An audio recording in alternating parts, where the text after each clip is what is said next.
Arcane Season 2, Episode 7, titled Pretend Like It's the First Time. And this episode, like, after what happened at the end of Act 2, because this is the end of Act 3, this is only 3 episodes left of the show at all, knowing the second season is the final season.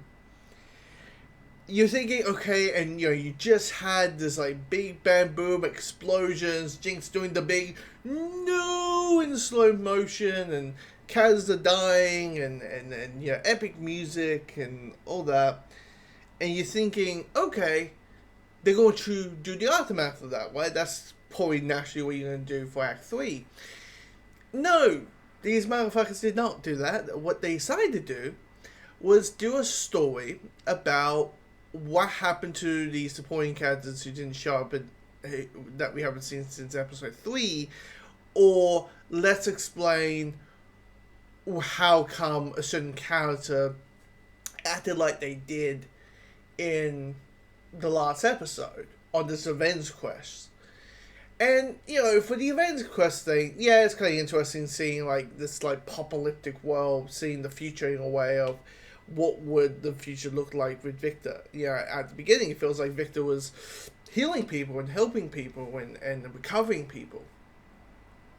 But clearly something happened, that went to a kind of apocalyptic stance. But the more interesting stuff is dealing with Echo.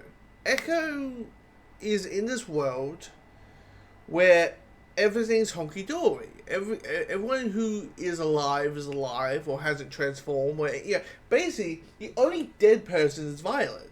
Like, the event of what happened in season 1, episode 3, changed it differently.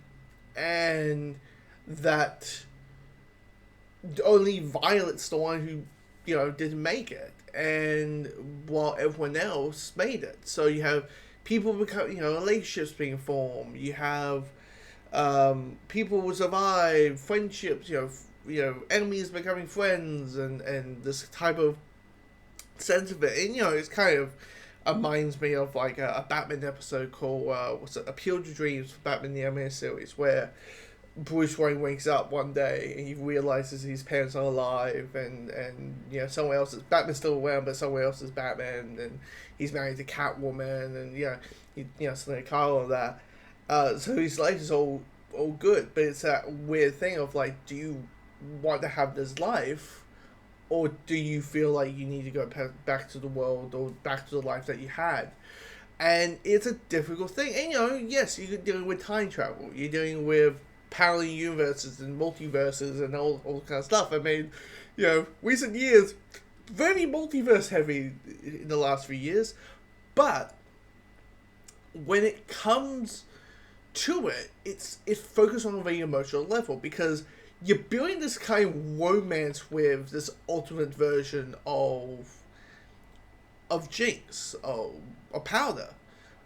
Powder is just a regular girl. She's, not as cuckoo and crazy as she was. Echo starts liking her. You see that kind of form and how this elation, and the title of the episode of like, let's pretend like, it's the first time, because once again you're dealing with time travel with like time loops and all that.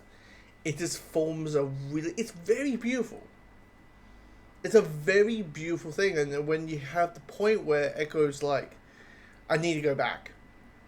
I need to, like, as much as I would love to, as much as I would love to stay in this world, I need to go back to my world, and help people, and help what we know, and all that situation.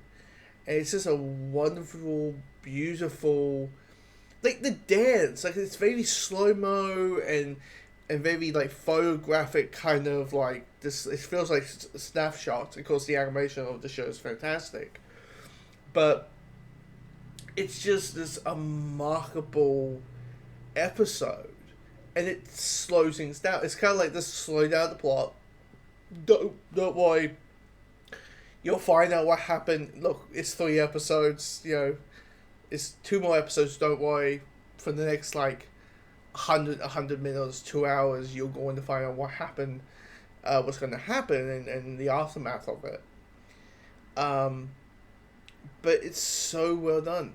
Young love moments. Anyway, comment below. Let me know your thoughts on this episode.